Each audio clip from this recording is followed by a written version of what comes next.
माधवदास जी जगन्नाथपुरी में विराजते थे और ऐसा वर्णन आता है माधवदास जी के चरित्र में कि जब श्री माधवदास जी जगन्नाथ जी के मंदिर में जाते थे ना, तो जैसे हम जगन्नाथ जी को देख करके मचल जाते हैं, जगन्नाथ जी को देख के उछलने लगते हैं, जय जय श्री जगन्नाथ करके उच्चारण करते हैं, एक झलक पाने के लिए जगन्नाथ जी के आतुर रहते हैं, ऐसे ही असंख्य भक्तों में जब माधवदास आता था ना, तो ब्रह्म वेदी पर बैठे हुए श्री जगन्नाथ जी ऐसे झूमते थे, मेरा माधव आ गया। इतने प्रसन्न होते थे माधवदास को देख करके। कभी कभी मेरे मन में भाव आता है कि ठाकुर जी पहले खूब बोलते थे, जितने भी ठाकुर हैं मंदिरों में सब बोलते थे, अब मौन क्यों हो गए? क्योंकि अब हम लोग उनको मौका नहीं देते बोलने का। हम अपनी बात पूरी करें तब तो वो बोले। हमारी बातें पूरी नहीं हो रही हैं, हमारी ही शिकायतें पूरी नहीं हो रही हैं, हमारी ही जिज्ञासाएं पूरी नहीं हो रही, हमारी ही प्रार्थनाएं पूरी नहीं हो रही, तो ठाकुर जी कब बोले? ठाकुर जी बड़े शिष्टाचारी हैं, जब हमारी बात पूरी हो जाएगी तब बोलेंगे। वो इंतजार करते हैं कि थोड़ा मौन रहे तो बोलें हम, लेकिन हम बोलने के लिए समय कहां देते हैं ठाकुर जी को? सच बताना, जितनी देर जगन्नाथ जी दिखते हैं लाइन में, उतनी देर में हम लिस्ट पूरी करते हैं अपनी। हे जगन्नाथ जी ये रहे, वो तो मैं बताना ही भूल गया जगन्नाथ जी को कि वो काम भी मेरा बिगड़ा पड़ा है, ये चीज भी मेरी बिगड़ी पड़ी है, ये तो मैं बताना ही भूल गया। एक बार और अंदर ले चलो मुझको, एक बात और बताया हूं जगन्नाथ जी को। कभी जगन्नाथ जी से भी तो पूछो आप कैसे हो? कभी पूछा आपने? मंदिर में जाके श्री जगन्नाथ जी के सामने खड़े होकर कभी आपने ऐसा विचार किया कि लाल जी आप कैसे हैं? कभी पूछा? किसी दर्शनार्थी ने कभी नहीं पूछा।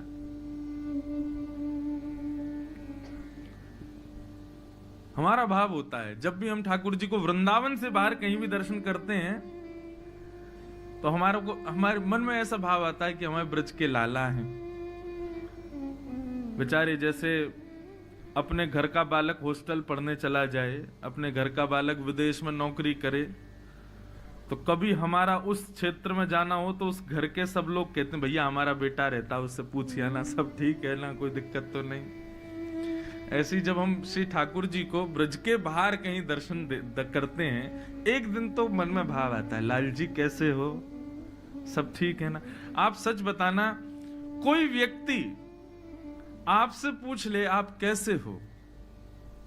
कई बार ऐसा होता है कि जब हम बहुत पीड़ा में होते हैं ना, बहुत दुविधाओं में होते हैं, बहुत व्यस्त होते हैं, सबको लगता है हम बड़े सुखी हैं, हम बड़े व्यस्त हैं, हम बड़े अच्छे हैं, हमारा सब बहुत बढ़िया चल रहा है, लेकिन उस बीच में कोई प्रेम से आकर के पूछ ले आप कैसे हो, फिर शब्द नहीं आते, फिर तो आंसू आते हैं कि किसी ने पूछा कि मैं कैसा हूं। लेकिन ठाकुर जी के सामने हम सब बस ये बताते हैं हम कैसे। कभी ठाकुर जी से पूछा आप कैसे हैं? हमको लगता है वो भगवान है, परम प्रसन्न होंगे, बढ़िया ही होंगे, सब आनंद में ही होंगे।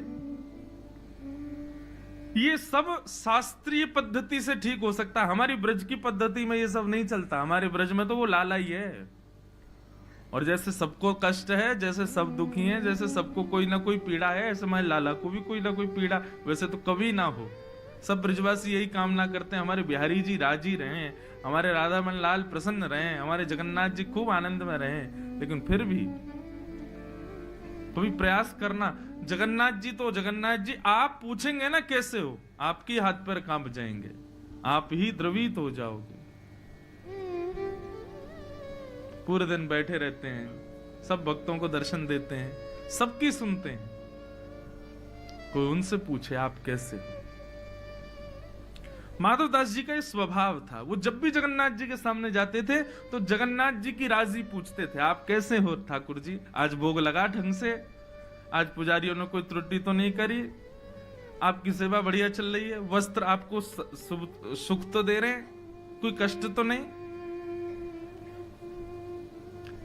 इसलिए ठाकुर जी माधवदास जी से बात करते थे कि मेरी सुध लेता है, ये जानते हुए भी कि मैं परब्रह्म हूं, फिर भी मेरी सुध लेता है। सुध वो ही ले सकता है जिसको परवाह हो। लेकिन हमको अपनी परवाह से फुर्सत कहां, हम ठाकुर जी की सुध कहां से लें?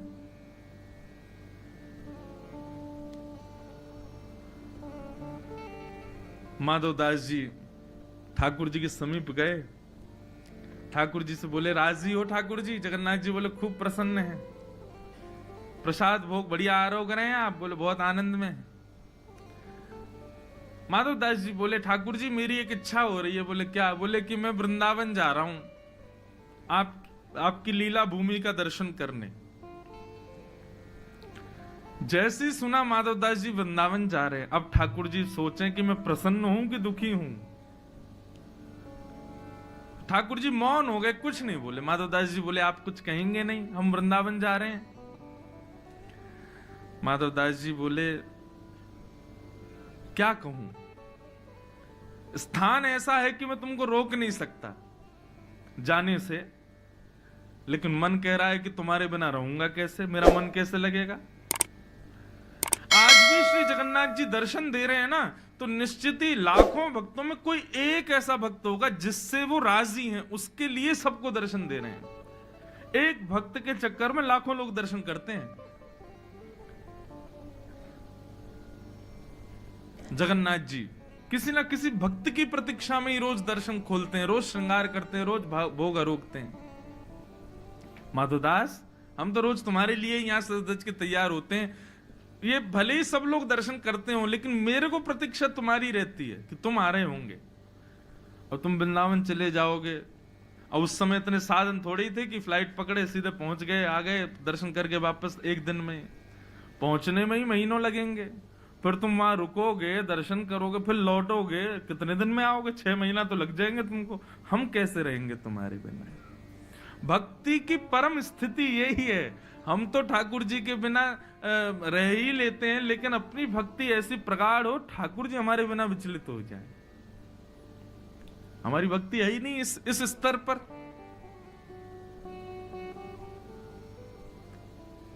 माधवदास जी के वृंदावन जाने के प्रसंग को सुन करके श्री जगन्नाथ जी बोले, माधव तुम्हारे बिना कैसे रहेंगे हम? हमारा मन ही नहीं लगेगा। भोग तो लगेगा लेकिन स्वाद नहीं आएगा, श्रृंगार तो होगा लेकिन सुंदर नहीं लगेंगे, आरती तो होगी लेकिन हमको प्रसन्नता नहीं होगी। माधवदास जी बोले, तो फिर अब बताओ क्या करें? फिर वृंदावन नहीं जाएं? बोले, नहीं, ऐसा भी नहीं चाहते कि तुम वृंदावन नहीं जाओ, वृंदावन तो जाना ही चाहिए। बोले, आप ही बताओ निधान क्या करें? जगन्नाथ जी बोले, हमको ले चलो संग में, तुम्हारे संग रहेंगे तो वृंदावन भी चलेंगे, प्रसाद भी पालेंगे। माधवदास जी ऐसे बोले, ये असंभव है, आपको कैसे ले जाऊं? 2 कारण हैं आपको ना ले जाने के। ठाकुर जी बोले, क्या?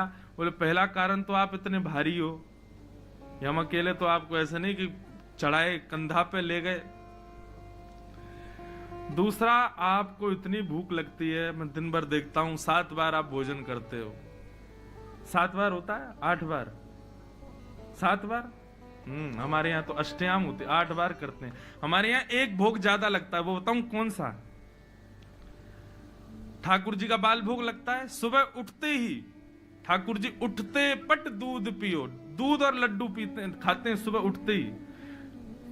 अष्ट सखा तो कहते हैं ठाकुर जी तब तक नहीं उठते जब तक यशोदा मैया दुग्ध को गिलास लाल जी के मोते ना लगा दे। लाला को ऐसे सर उठाएंगी और जैसे ही जो पात्र है दुग्ध का उसको मुंह से स्पर्श कराएंगे, दूध एक घूंट अंदर जाएगा, तब ठाकुर जी की आंख खुलती। बोले, अच्छा मैया वो रह गई। और उसके संग फिर लड्डू पाते हैं।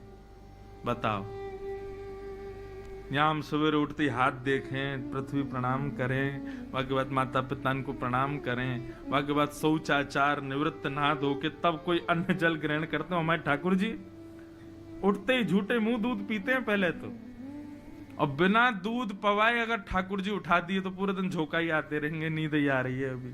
क्यों? वो थापन भोग नहीं दिया हमको, तो सुबह उठते ही भोग लगाएंगे। फिर उसके बाद यशोदा मैया नवावे ना ठाकुर जी। अपनी साड़ी के एक भाग को गीलो करके वही ते आंख पहुंच दे, वही ते मुंह पहुंच दे, वही ते गलो पहुंच दे, हाथ पाथ पहुंच दे, है वो लाला तैयार। क्यों? छोटो लाला है, कहीं बीमार नहीं है जाए। यहाँ जगन्नाथ जी में भी चांदी के बड़े बड़े शीशा हैं, जगन्नाथ जी के आगे रख दिए जाते हैं। जगन्नाथ जी का जब प्रतिबिंब उसमें दिखता है दर्पण में, तो दर्पण में ही जल मार देते हैं, लो जगन्नाथ जी नहा लिए। और साल में एक बार प्रत्यक्ष नवाए जाते हैं, तो उससे बीमार हो जाते हैं, 15 दिन बुखार आ गए। और यहाँ भक्तों के लिए इतने शौचाचार बता दिए, नहाओ धो, इतने पवित्र रहो, ऐसे रहो वैसे रहो। खुद ठाकुर जी की सेवा साधारण नहीं है। पहले खुद उठो, खुद नहाओ, फिर इनको उठाओ, और उठते ही नहाएंगे नहीं, पहले भोग लगाएंगे, फिर आरती करवाएंगे। लाड़ लो लाला है ना, लाड़ लो मतलब बिगड़ेल। अब इस बात को कहीं काट के कोई वायरल नहीं कर दे कि महाराज जी ऐसे बोल रहे थे। लाड़ लो लाला है, प्यार चाव को धोना, प्यार चाव के तो बिल्कुल अधीन है। पूरे दिन ऐसे आलस में रहे कि यह हाथ को भी उठा के कोई और ही धर दे, मैं ना उठा पाऊंगा या है।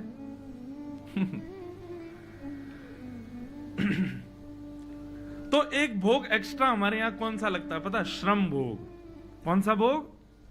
श्रम किसे कहते हैं? मेहनत। कौन सी मेहनत करें? कछु तो करें ना, पूरे दिन मंदिर में बैठे रहें, कहा मेहनत करें?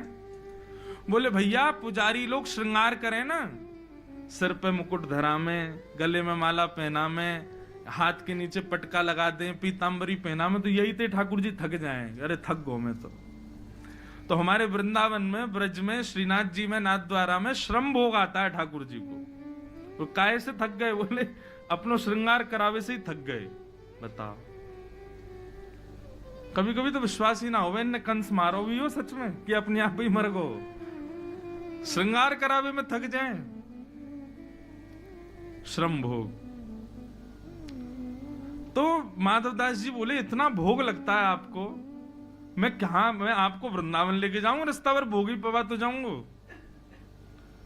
ठाकुर जी बोले देखो हम हल्के तो हम हो जाएंगे, और रही बात भोग की, तो भाई वृंदावन जाने के लिए हम कुछ भी कर सकते हैं। श्रीमद् भागवत में केवल एक जगह ऐसा लिखा है कि सर्वकाल सुखावम। ठाकुर जी कहते हैं मुझे वृंदावन मिल जाए, फिर चाहे मुझे भोग मत लगाओ, मेरी आरती मत करो, मुझे नवाओ मत, मेरी सेवा मत करो, मुझे सब स्वीकार है, बस वृंदावन ले चलो। मुझे वृंदावन बहुत प्रिय है। जैसे कई लोग कहते हैं ना, बस हम वहां पहुंच जाएं, फिर चाहे कहीं रह लेंगे, कोने में जगह दे देना। ऐसा कई स्थानों के प्रति हमारा ऐसा भाव होता है, ऐसे ही ठाकुर जी का वृंदावन के प्रति भाव। भोग मत लगाओ चलेगा, स्नान मत कराओ चलेगा, श्रृंगार मत करो चलेगा, भूखे रह लेंगे लेकिन ले चलो वृंदावन। तो जगन्नाथ जी बोले हम हल्के हो जाएंगे, और रही बात भोग की तो हम भूखे रह लेंगे, व्रत कर लेंगे। वृंदावन जाने के लिए व्रत करना पड़े तो मंजूर है, लेकिन वृंदावन ले चलो। माधवदास जी बोले पूरी जगन्नाथपुरी मेरे पीछे भागेगी, ये पंडा पुजारी सब जान से मार देंगे अगर मैं आपको ले गया तो। अब ठाकुर जी यहीं बैठे रहो, बहुत भक्तों को विरह देते हो, 6 महीना आप भी विरह सहो अब। और 6 महीना का अवकाश दे करके माधवदास जी चले गए। जगन्नाथ जी की आंखों में मोटे मोटे अश्रुबिंद आ गए, मेरा माधव जा रहा है मुझे छोड़ के। जगन्नाथ जी को समझा रहे हैं माधवदास जी, जैसे कोई बालक को समझाता है, अरे मैं आ जाऊंगा, रो मत आप, मैं अभी आ जाऊंगा। सोचो कैसी भक्ति माधवदास की। उसके मंदिर से निकलने पर श्री जगन्नाथ जी विरहातुर हो रहे हैं। एक बार हम ना दंडवती परिक्रमा लगा रहे थे गोवर्धन की, एक बार लग गई बस बहुत है, वो लगाई ली बस हमने जैसे तैसे। वैसे ब्रजवासी इनको ज्यादा व्रत नियम करवे की आवश्यकता ना है, ब्रजवासी कर लें तो बहुत बड़ी मानो। ठाकुर जी भी देखें वाह ब्रजवासी दंडवती कर रहा है। तो एक बार हमने दंडवती करी, तो हमारी दंडवती प्रसिद्ध है, मैं कथा में कई बार बता चुका हूं, लेकिन माधवदास जी से थोड़ी मिली हुई बात है इसलिए बता रहा हूं। दंडवती लगाने में एक हिष्ट पुष्ट व्यक्ति को ज्यादा से ज्यादा 1 सप्ताह का समय लगेगा। 1 सप्ताह में दंडवती 21 किलोमीटर की हो जाती है, और ज्यादा शीघ्र भी नहीं करना चाहिए, तो 1 सप्ताह लगता है। लेकिन हमको लगे 16 दिन, और 16 दिन भी कैसे लगे। पहली दंडवती के 10 दिन के पड़ाव हमने पूरे किए दीपावली के पास। तो दीपावली पर 10 दिन हमको पूरे हुए तो हम पहुंच गए थे जतीपुरा। और जतीपुरा पहुंचते ही महाराज घर वालों के फोन आए, बोले कि भैया अब दंडवती में ही रहोगे, दीपावली है, घर आ जाओ। हमने कही बीच में परिक्रमा छोड़ के आ जाएं, तो बोले अरे ब्रजवासी को तो सब छूट है, आ जाओ। तो हमने कही गिरिराज बाबा अब हमारी कथाएं हैं और कुछ दिन के लिए घर जा रहे हैं, फिर कथाएं उससे जब अवकाश मिलेगा तब आएंगे बाकी पूरी करने।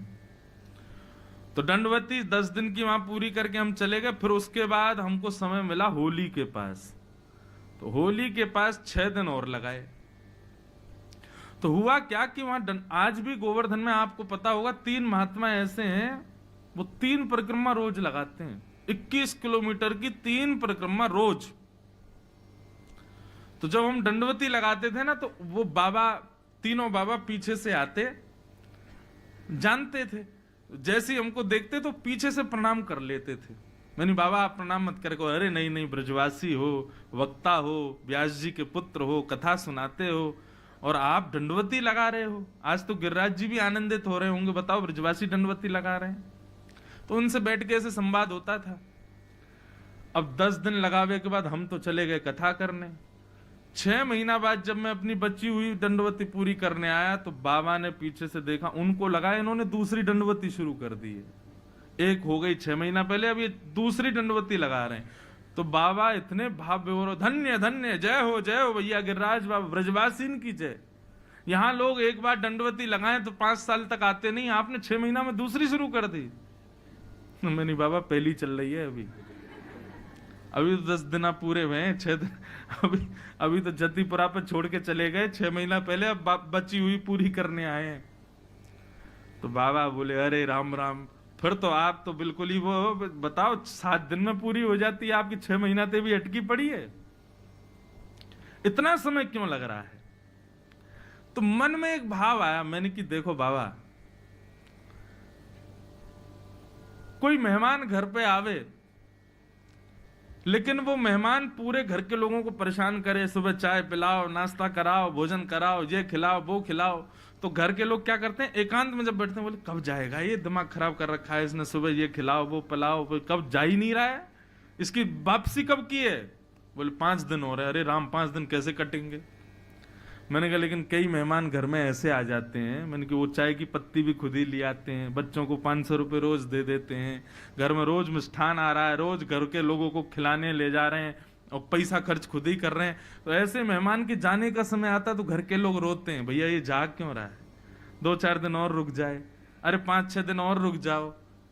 कई बार तो इतने हम अधीन हो जाते हैं कि मेहमानों की टिकट तक कैंसिल करवा देते हैं, भैया तुम जाओ मत, तुम रुको, हमारे संग ही चलना। तो मैंने कि बाबा जो लोग 7 दिन में परिक्रमा करके चले जाए ना, गिरिराज बाबा उन्हें भगा दे, बोले अरे जल्दी जाओ तुम कर आगे भैया, तुमको खूब बल मिल जाए कि जल्दी तुम्हारी पूरी हो जाए परिक्रमा। मैंने हम 6 महीना ते अटके पड़े हैं गिरिराज बाबा, रोज के नेक और रुक जाओ, एक दिन और रुक जाओ, नेक और हमारे पास रहो। मैंने कि हम प्यारे लग रहे हैं गिरिराज जी को, यहाँ हमारे 6 महीना से अटके पड़े हैं यहीं पे, जो जल्दी चले जाए समझो कि गिरिराज बाबा जल्दी भगा दिए। तो ये भाव सुन के बाबा इतने प्रसन्न हो गए, बोले अरे आपके भाव देखो। अब कहने को तो वो कितनी दुर्बल बात है कि बताओ 7 दिन में होने वाली परिक्रमा 6 महीना से अटकी पड़ी है, लेकिन हमारा भाव बोलो कि भैया गिरिराज बाबा जानबूझ के ना लगन दे रहो, ताकि हम और दिन कछु उनके पास रहें, ब्रजवासी इनको पा करके बाबा और प्रसन्न है रहो, गिरिराज बाबा और आनंदित है रहो, या हमारे 6 महीना से अटके पड़े हैं। तो श्री माधव दास जी के प्रति भी जगन्नाथ जी का वही स्नेह, बार बार माधव दास जी से कहें कि मत जाओ, अरे रास्ता बड़ा दुर्गम है, रास्ते में तुमको बड़ी आदि व्याधि हो जाएंगी, ऐसे हो जाएगा, लेकिन चाहते भी हैं कि वृंदावन जाए। अंत तो गत्वा माधव दास जी जगन्नाथपुरी से चले गए। उस दिन जगन्नाथपुरी में घनघोर बारिश हुई, मानो जगन्नाथ जी रो रहे हैं, मेरा माधव जा रहा है।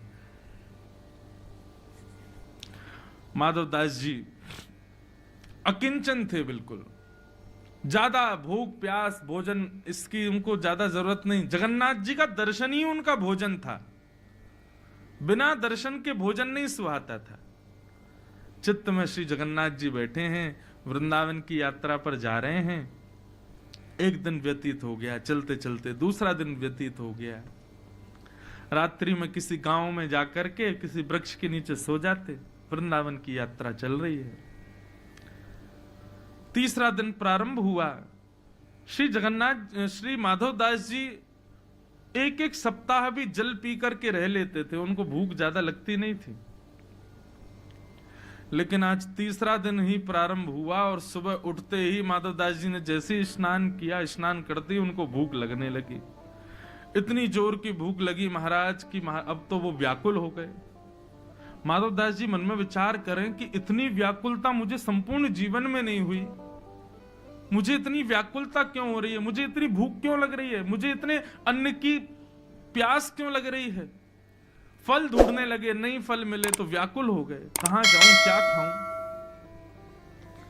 नीम के पत्ते खा लेते हैं, किसी वृक्ष के पत्ते ही तोड़ के खा लेते हैं, पेट भरे कैसे भी। इतनी व्याकुलता।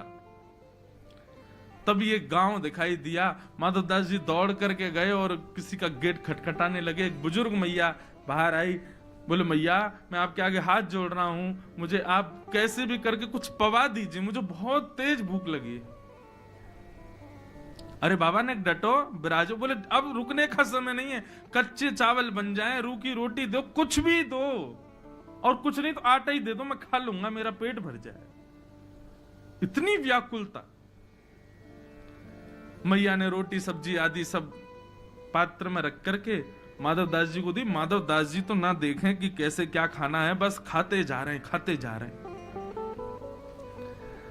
सामने बुजुर्ग मैया आकर के बैठ गई। बोले बाबा ने आराम थे, ने धीरे थे। अरे भैया गले में अटक जाएगा, ने प्रेम ते पाओ, और अकेले अकेले पाए जा रहे हो, इतनो सारो खाए जाओ, बगल में नेक सो सांवरो सो बालक बैठो, या तो खवाओ। माधव दास जी बोले कौन बालक बैठा है? बोले आपके बगल में देखो कितनो प्यारो सा बालक बैठा है, बेचारो ऐसे टुकुर टुकुर आपकी थाली की ओर देख रहा, उसको क्यों नहीं पवा रहे हो? और माधव दास जी के साथ कोई नहीं था। माधव दास जी बोले मैया मैं अकेला बैठा हूं यहाँ पे, कोई नहीं है मेरे साथ। अरे बाबा मुझे तो लगा भूख रोटी चावल देख करके आप ये भी भूल गए कि एक नेक्स्ट से बालक आपके बगल में बैठो। माधव दास जी बोले बैठा कहाँ है, मुझे तो नहीं दिख रहा। बोले बगल में बैठा है। बोले कैसा दिखता है बताओ? बोले बड़े बड़े नेत्र हैं, सांवला सा स्वरूप है, और ऐसे छोटा सा बालक है, घुंघराले केश हैं। जैसे रूप कांति का वर्णन किया माधव दास जी समझ गए। बोले जगन्नाथ जी संग ही चल रहे हैं। तभी मैं कहूं मुझे भूख क्यों लग रही है, क्योंकि 3 दिन से तो कुछ पाया नहीं है। अब हम तो सह लेते हैं, कब एक सप्ताह तक भूख, इनसे सहन नहीं हो रही, इसलिए मुझे भूख लग रही है। माधव दास जी को तो दिखे नहीं ठाकुर जी। माधव दास जी प्रसाद पा करके बाहर आए, नेत्र बंद करके जगन्नाथ जी का स्मरण किया। बोले जय जय, मैंने मना करी ना, आप मत चलिए, आपसे भूख सहन नहीं होगी, आप आ गए।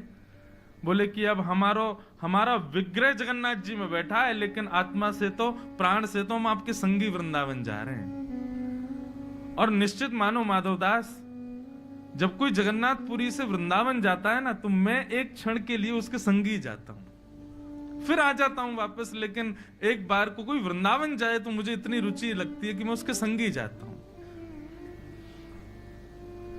माधव दास जी बोले अब क्या करें, आपको तो बार बार भूख लगेगी। अब तो यही हो गया कि माधव दास जी दिन में 8 बार भोजन कर करके पहुंचे वृंदावन। क्यों? ठाकुर जी संग चल रहे हैं। वृंदावन पहुंचे। अब तो माधव दास जी की स्थिति ये कि उनको थोड़ी में देर में ही भूख लगे, आप परेशान हो गए। बोले काय को चले आए आप संग में, नेक देर चलता नहीं हूं, कितने में भूख लगाती, जहां बैठे बैठे भूख लगे आती। ठाकुर जी को चलते होंगे तो और पच जाता होगा भोजन, और भूख लगती होगी। माधव दास जी वृंदावन पहुंचे। अब नियम तो वैष्णव का ये कि वृंदावन जाते ही वैष्णव मंदिरों का दर्शन करते हैं, लेकिन माधव दास जी को इतनी भूख लगी कि यमुना जी के तट पर पहुंचे। यमुना जी में स्नान किया, तुरंत कहीं से चने लाए, और चने ला करके रूखे चने ही खा ली। क्या करें, भूख मिटाएं कैसे भी। चने खा लिए। चने खा करके जब थोड़ी भूख शांत हुई, तब माधव दास जी बोले अब चलो वैष्णव मंदिरों के दर्शन करें। यमुना जी को प्रणाम किया।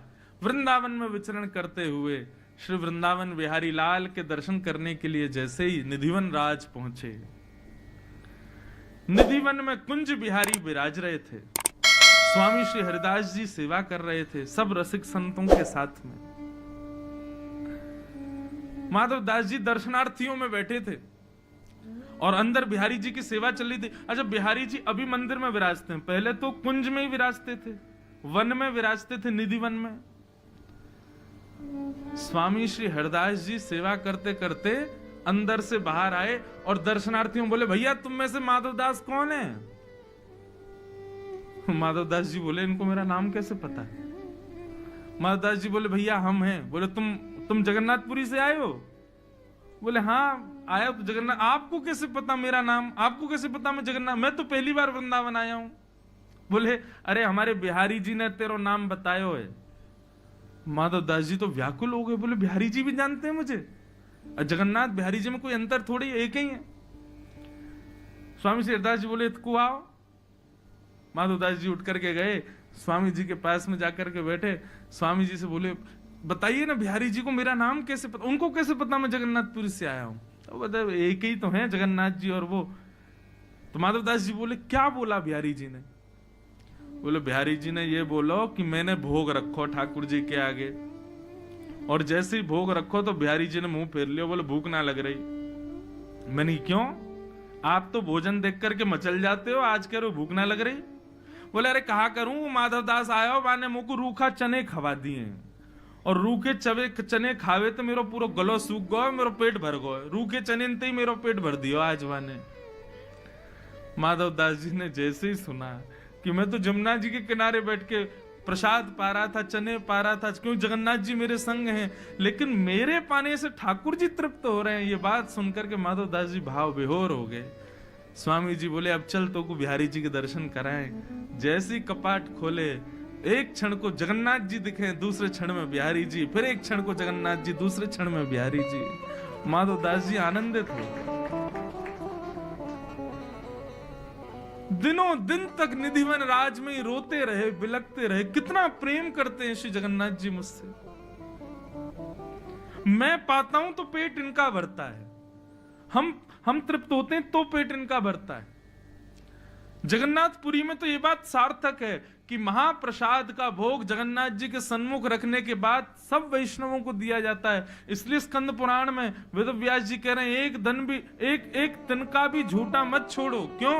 क्योंकि आप नहीं पा रहे हो, आपके गर्भ में बैठ करके श्री जगन्नाथ जी पा रहे हैं महाप्रसाद को। आप तृप्त होगे तब जगन्नाथ जी तृप्त होंगे।